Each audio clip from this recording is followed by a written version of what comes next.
Lihat ayat 5, Markus pasal 5. Siang malam dia berjalan di pekuburan dan di bukit-bukit sambil berteriak-teriak, memukul dirinya dengan batu. Orang kerasukan itu ambil batu, pukul diri. Ya. Lukas 8 ayat 29. Sering roh itu menyeret-nyeret dia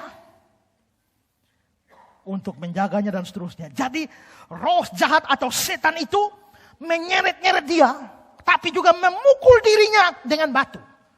Saudara, ini penyiksaan fisik. Walaupun saat itu dia pasti tidak rasa sakit. Tapi bukankah itu tetap adalah penyiksaan fisik yang hebat? Apalagi pukul dengan batu. Ini bukan pukul sembarang. Dalam Wycliffe Bible Commentary, dibilang begini. Kata kerja, maksudnya kata kerja memukul. Yang terakhir ini merupakan bentuk intensif. Dalam bahasa Yunani ditulis dalam bentuk intensif. Yang artinya orang ini memukuli dirinya hingga remuk. Jadi dia angkat batu, pok! Lepas sebelah.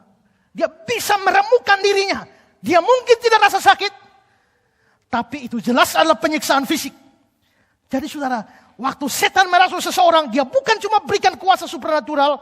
Tapi di sisi yang lain, dia bisa membuat penyiksaan fisik yang hebat. Bisa jadi dua orang ini mengalami apa yang dialami juga oleh orang lain yang kerasukan. Lukas 9 ayat 39 dan 42. Sewaktu-waktu ia diserang roh. Lalu mendadak ia berteriak. Dan roh itu menggoncang-goncangnya sehingga mulutnya berbusa. Saudara perhatikan gejala-gejala ini ya. Untuk bisa mendeteksi orang kerasukan setan ya. Kalau hanya mulut berbusa saja mungkin bisa sakit ayan. Ya, tapi bisa lihat gejala-gejala yang lain. Berteriak, roh menggoncang-goncang. Kalau hanya ini ya mungkin dia ayan. Tapi kalau sudah teriak-teriak, lalu busa keluar dari sini. Wah, ini gejala kurang bagus ini ya. Nah, berteriak-teriak. Bahaya itu ya. Terus roh itu terus saja menyiksa dia dan hampir-hampir tidak mau meninggalkannya. Dan ketika anak itu mendekati Yesus, setan itu membantingnya ke tanah dan menggoncang-goncangkannya. Lihat gejala ini baik-baik untuk mendeteksi orang kerasukan. Markus 9:18. Dan setiap kali roh itu menyerang dia, roh itu membantingnya ke tanah, lalu mulutnya berbusa, giginya berketerakan dan tubuhnya menjadi kejam. Ya, ini loh jatuh. Ya. Nah, saudara, ini saya kasih catatan sedikit. Gejala seperti ini saudara pernah temukan? Di mana?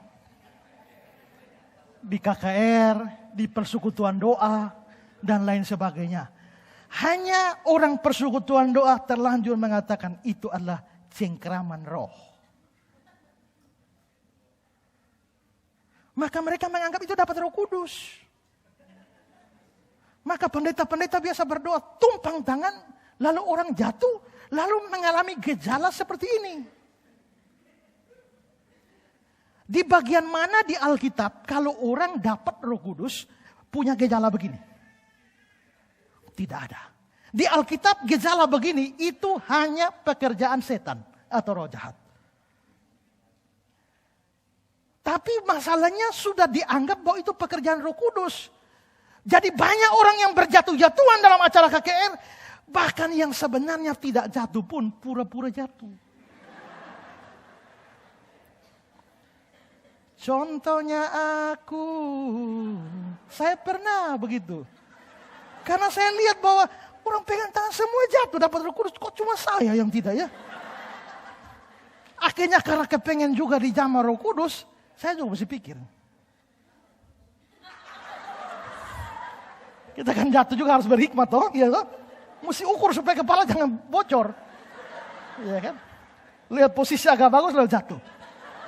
Nah biasa yang jatuh kan harus ada omong-omong yang rohani ke apa-apakah. Begitu, nah, saya mau ngomong apa? Tapi kan saya hafal ayat banyak. Gitu. Begitu jatuh saya kasih keluar. Tapi itu menjadi penyakit. Rasanya kalau orang tidak jatuh, tidak dapat model begini, itu dianggap tidak dapat kuasa, tidak dapat roh.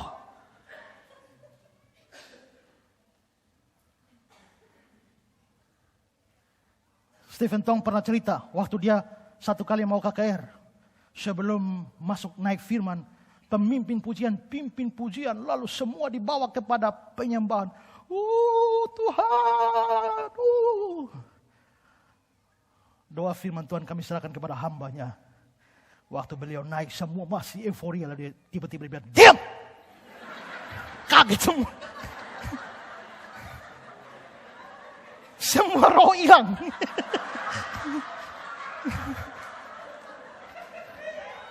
Lalu dia bilang, ayo sekarang berdoa yang baik. Berdoa yang baik. Karena mereka masih bingung. Kenapa ini pendeta mengamuk? Karena dia masih bingung. Lalu Stephen Tong bilang, kalau doa yang aneh-aneh begitu mau doa. Doa suruh doa baik, tidak mau doa. Ayo doa sekarang. Begitu. Saya pernah KKR di Tamariska Maulava. Altar call. Begitu altar call, saya cuma mau berdoa biasa saja. Tapi belum kena jamahan. Masih suruh datang mau maju, saya disuruh goyang-goyang begini.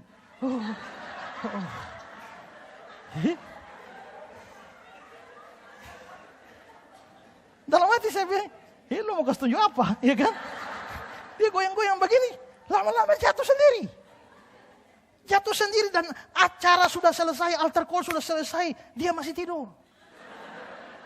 Pendeta-pendeta yang jago top datang tumpang tangan, dalam nama Yesus, bangunlah. Tidak bangun. Dalam nama Yesus, bangun, bangkitlah hai anakku. Tidak bangkit. Tiba-tiba ada satu teman saya pergi. Dia omong sesuatu di telinga. Bangun. Sama orang ini teman hamba Tuhan ini luar biasa.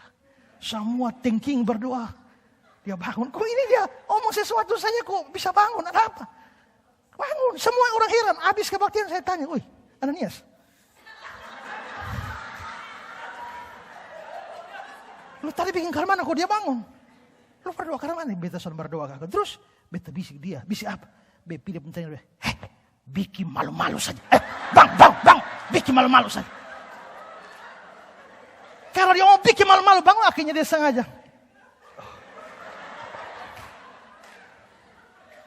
Nah, saudara perhatikan baik-baik bahwa gejala seperti ini adalah lebih cocok gejala kerasukan setan daripada gejala dapat Roh Kudus.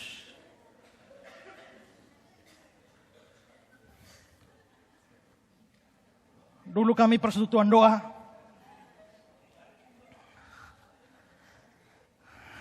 Ada satu cewek yang katanya mendapatkan karunia peragaan.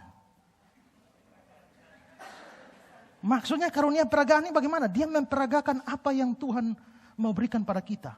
Jadi misalnya Tuhan menginginkan kita semua satu. Maka dia bawa kain panjang, lingkar kita semua. Kita juga lingkar saja. Satukan kami ya Tuhan, dia lingkar ya. Satu hari dia kemasukan roh. Katanya Roh Kudus. Dan sekarang bilang, Tuhan sangat murka kepada manusia. Nah ini kan peragaan. Begitu Tuhan murka kepada manusia, dia lari, pukul, pok-pak. Jadi saya lihat satu bapak dimurkai oleh Tuhan sampai pukul dia ke double cover begini. Gitu.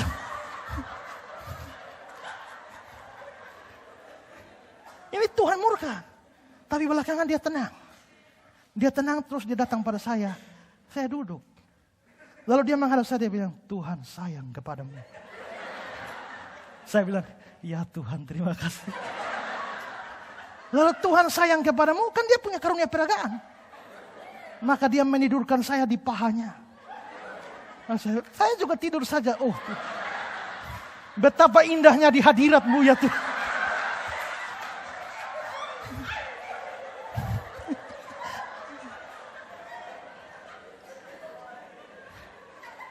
Setelah itu karena Tuhan sayang pada saya, dia cium saya. Wih, hari itu saudara, hatiku penuh dengan pujian. Aku disayang Tuhan. Tapi lama-lama pikir, karunia apa model begini nih ya? Tapi betapa banyak kita dibodohi dengan model-model seperti itu. Jadi saudara perhatikan, setiap gejala seperti perhatikan. Bahwa ini lebih condong pada pekerjaan roh jahat, pekerjaan setan-setan daripada pekerjaan Roh Kudus. Jangan ikut arus yang pada akhirnya melenceng dari firman Tuhan. Itu yang dikerjakan setan.